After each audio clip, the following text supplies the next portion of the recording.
2 aprel tarixində erməni qəsbkarlarının təxribatlarının qarşısını alarkən sinəsinə düşmən gülləsinə sipər etmiş şəhid Şulan Bayramovun doğum günü münasibəti ilə valideynləri, yaxınları və dostlarının iştirakı ilə anım mərasimi keçirilib, Sumqayıt şəhər Şəhidlər Xiyabanında məzarı ziyarət edilib. Ana,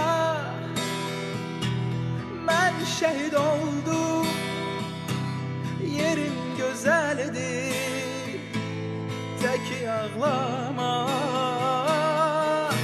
Canım,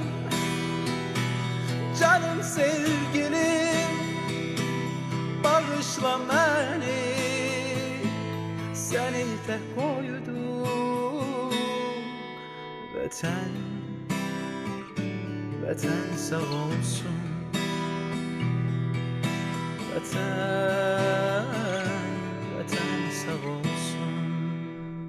Qeyd edək ki, Şulan Bayramov 1996-cı il 28 iyul tarixində Sumqayıt şəhərində anadan olub.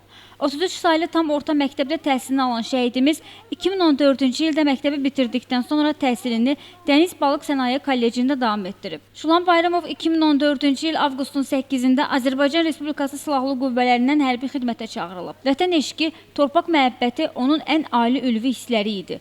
Hər zaman ana qədər müqəddəs bildiyi, canından çox sevdiyi vətən yolunda canından belə keçməyə hazır idi. Hərbi xidmətə ermənilərlə üzbəüz, işğal olmuş torpaqlarımızda başlayan gəncin qəlbi həmişə intiqam hissi ilə çırpınırdı.